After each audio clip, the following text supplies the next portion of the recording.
مذاکرات میں پیش رفت کے باوجود امریکہ اور اسرائیل کی جاری ایران کے خلاف حملوں میں مزید شدت آ گئی۔ اصفہان میں رہائشی عمارتوں پر بارود برسا دیا، 26 افراد لقمہ اجل بن گئے۔ شہداء میں 7 بچے اور 7 خواتین بھی شامل ہیں۔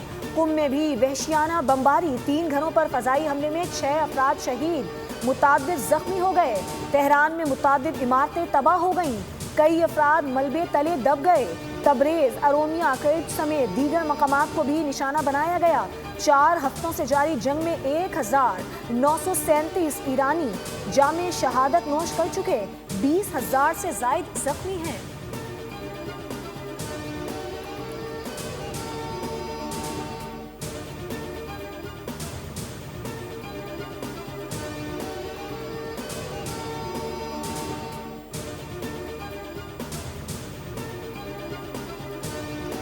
امریکی نمائندہ خصوصی برائے مشرق وسطی اسٹیو وٹکوف کا امریکی کابینہ میں پاکستان کی کامیاب سفارتکاری کا اعتراف۔ پاکستان اس وقت ایران اور امریکہ کے درمیان ایک پل کا کردار ادا کر رہا ہے۔ پاکستان کے ذریعے ایران سے مضبوط اور مثبت پیغامات اور مذاکرات سامنے آئے ہیں۔ پاکستان کی سیاسی اور ملٹری ڈپلومیسی نے ثابت کیا کہ وہ عالمی امن اور استحکام کے لیے ایک ناگزیر قوت ہے۔ جرمن وزیر خارجہ یوہان واڈے نے انکشاف کیا کہ امریکہ اور ایران کے نمائندے بہت جلد پاکستان میں ملاقات کرنے جا رہے ہیں، جس کا مقصد دونوں ممالک کے درمیان کشیدگی کم کرنا اور ممکنہ مذاکرات کو آگے بڑھانا ہے۔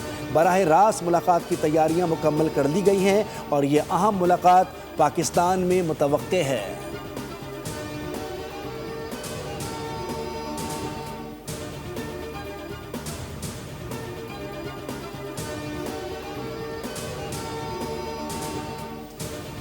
امریکہ اور اسرائیل کے تعلقات میں کشیدگی سامنے آ گئی۔ امریکی میڈیا کے مطابق امریکی نائب صدر جے ڈی وینس اور اسرائیلی وزیر اعظم نیتن یاہو کے درمیان ٹیلی فونک گفتگو کشیدہ رہی۔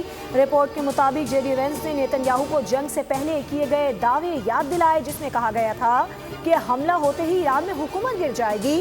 امریکی میڈیا کا کہنا ہے کہ جے ڈی وینس حکومت کی تبدیلی کے معاملے پر حقیقت پسندانہ موقف رکھتے تھے، جبکہ صدر ٹرمپ نے جنگ کے خاتمے کا مشن بھی جے ڈی وینس کو سونپ دیا ہے۔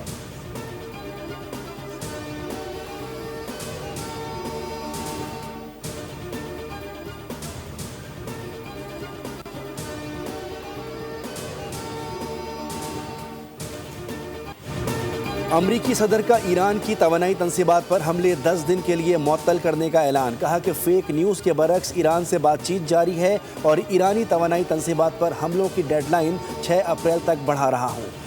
وہ یہ اقدام ایرانی حکومت کی درخواست پر کر رہے ہیں۔ ایران کے ساتھ مذاکرات مثبت انداز میں آگے بڑھ رہے ہیں۔ ادھر امریکی وزیر جنگ پیٹ ہیگزیٹ نے کہا ہے کہ امریکی عوام امن سمجھوتے کے لیے دعا گو ہیں۔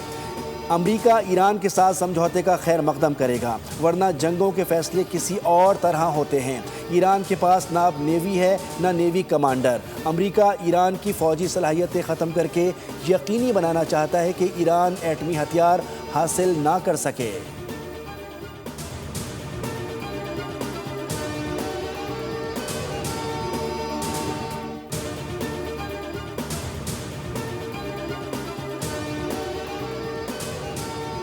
وزیر اعظم اور کویت کے ولی عہد کے درمیان ٹیلی فونک رابطہ، کویت پر ہونے والے حملوں کی مذمت، قیمتی جانوں کے ضیاع پر دلی افسوس اور تعزیت کا اظہار۔ ولی عہد نے وزیر اعظم کی قیادت کو سراہا۔ ایران اور امریکہ کے درمیان ثالثی کے لیے پاکستان کی کوششوں کی حمایت۔ بحران میں کویت کے ساتھ پاکستان کی حمایت پر وزیر اعظم کا شکریہ ادا کیا۔ وزیر اعظم نے کہا کہ پاکستان خطے میں امن کے فروغ کے لیے تعمیری کردار جاری رکھے گا۔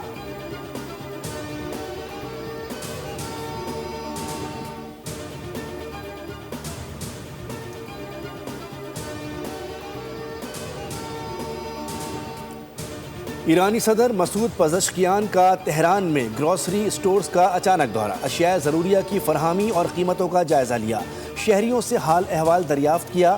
شہری صدر مسعود پزشکیان کے ساتھ تصاویر بنواتے رہے۔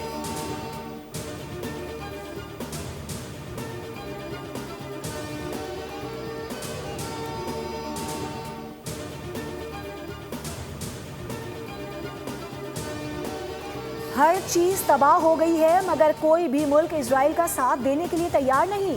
حزب اللہ کے ہاتھوں تباہی کا ذکر کرتے ہوئے اسرائیلی میئر زارو قطار رو پڑا، کہا حزب اللہ جیت گئی۔ غصے میں بھرے اسرائیلی میئر نے حقیقت ظاہر کر دی۔ میئر کا مغربی ممالک کو پیغام، کہا تسلیم کرو کہ تم اس صورتحال سے نمٹ نہیں سکتے۔ اسرائیل کا ایک شہر صفحہ ہستی سے ہی مٹ چکا ہے۔ کریت شمونہ کے میئر نے بھی حکومت کو سخت تنقید کا نشانہ بناتے ہوئے کہا کہ شہر تیزی سے خالی ہو رہا ہے۔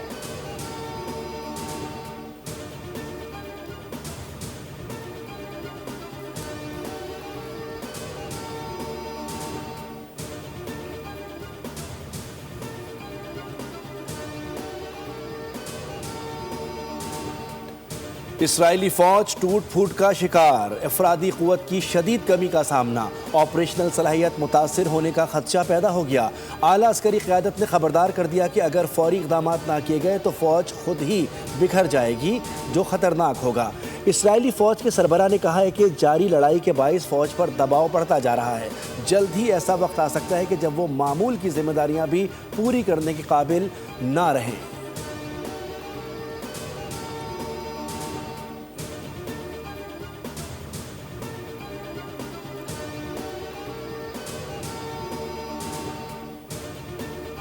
ایرانی حملوں کے باعث خطے میں امریکی اڈے ناقابل رہائش بن گئے۔ فوجی ہوٹلز میں منتقل ہونے پر مجبور ہیں۔ امریکی اخبار نیو یارک ٹائمز کے مطابق اس صورتحال کے بعد زمینی فوج کا بڑا حصہ عملی طور پر ریموٹ انداز میں جنگ لڑ رہا ہے، جبکہ صرف لڑاکا طیاروں کے پائلٹس اور طیاروں کی دیکھ بھال کرنے والا عملہ فوجی اڈوں پر موجود ہے۔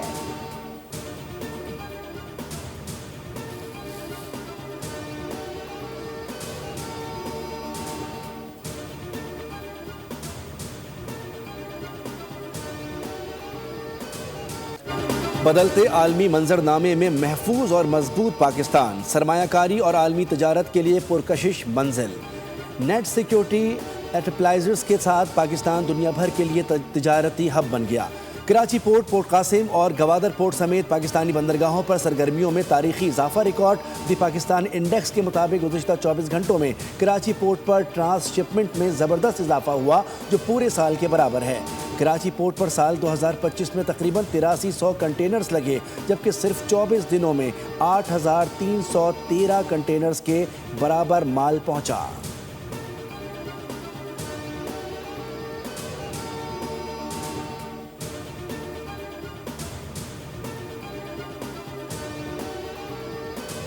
تو بڑی ہے، 70-80% بڑی ہے، 60% بڑی ہے، لیکن یہاں انہوں نے جو جیٹ فیول ہے وہ جیٹ فیول 150% سے بڑھا دیا ہے۔ مارچ تو کسی طرح جو ہے وہ نکل گیا تھا، اب انہوں نے پرائس ہے، لیکن آگے جو ہے سسٹینیبل نہیں ہے، اور وہ جو ہے اس کے لیے جو پی آئی اے کے لیے جو ہے چلنا مشکل ہو جائے گا، اس کو ان کو واپس لینا ہوگا۔ اگر وہ واپس نہیں لیں گے تو میں سمجھتا ہوں پی آئی اے نہیں چل سکے گی، بند ہو جائے گی۔ عارف حبیب گروپ کے چیئرمین نے پی آئی اے کے بارے میں انکشاف کیا ہے کہ حکومت کے جیٹ فیول پر 150% اضافے کے بعد پی آئی اے کا چلنا مشکل ہے۔ بول ویکینڈ اسپیشل میں زہیر منشا کے ساتھ گفتگو میں کہا کہ حکومت کو جیٹ فیول کے حوالے سے اپنا فیصلہ واپس لینا پڑے گا، ورنہ پی آئی اے کا چلنا مشکل ہے۔ عارف حبیب گروپ کے چیئرمین کا خصوصی انٹرویو آپ دیکھ سکیں گے اتوار کی شام 4 بجے بول نیوز پر۔